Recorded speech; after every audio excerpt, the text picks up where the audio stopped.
กรมปลูกฝังกระทรวงเกษตรกรรมและสิ่งแวดล้อมสมทบกับสถาบันป้องกันพืชของสป.จีนเหตุการณ์ทดลองแปลงสาธิตในการกำจัดบ้งฝุ่นสาลีในวันที่1 เมษายน 2026ศูนย์ป้องกันและกักกันพืชกรมปลูกฝังกระทรวงเกษตรกรรมและสิ่งแวดล้อมพร้อมด้วยเชี่ยวชาญที่มาจากสป.จีนได้ลงเยี่ยมยามแปลงสาธิตการป้องกันและกำจัดศัตรูพืชของสาลีแบบผสมผสานที่บ้านโนนทรายเมืองปากเงิมนครหลวงวิจันทร์โดยการนำพาของทานบุญซูสุดมาลีห้องหัวหน้ากรมปลูกฝังทานเจนเจียยินห้องหัวหน้าสถาบันป้องกันพืชของสป.จีนพร้อมนี้มีเชี่ยวชาญที่มาจากสป.จีนมีห้องหัวหน้าห้องการเกษตรกรรมและสิ่งแวดล้อมเมืองปากเงิม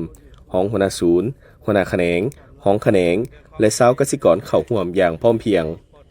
จุดประสงค์ของการเฮ็ดแปลงสาธิตในการป้องกันและกำจัดบ้งแมงไม้และศัตรูพืชที่มาทำลายสวนสาลีของชาวเกษตรกรเพื่อสาธิตและทดลองการนำไส้ IPM เข้าในการป้องกันและกำจัดศัตรูพืชแบบผสมผสานของสวนสาลีและเพื่อเป็นการทดแทนการนำไส้สารเคมีหาทางออกช่วยชาวเกษตรกรในการป้องกันและกำจัดศัตรูพืชของสวนสาลีเสื้อชีววิทยา BT และเมทาริซึมเป็นสมุนไพรที่สถาบันป้องกันพืชของสป.จีนค้นคว้าและทดลองการนำไส้เห็นได้ว่าได้รับประสิทธิผลเป็นอย่างสูงในการกำจัดแมงไม้ศัตรูพืชและบ้งฝูงสาลีได้เป็นอย่างดีที่สป.จีน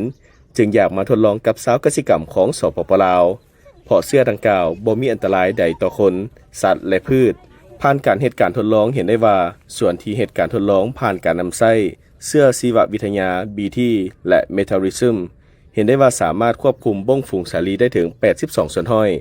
ดังนั้นจึงสามารถสรุปได้ว่าการนำไส้เสื้อชีววิทยามีประสิทธิภาพและได้รับประสิทธิผลสูงสามารถนำไส้ทดแทนสารเคมีที่เป็นอันตรายต่อชาวเกษตรกรและผู้บริโภคได้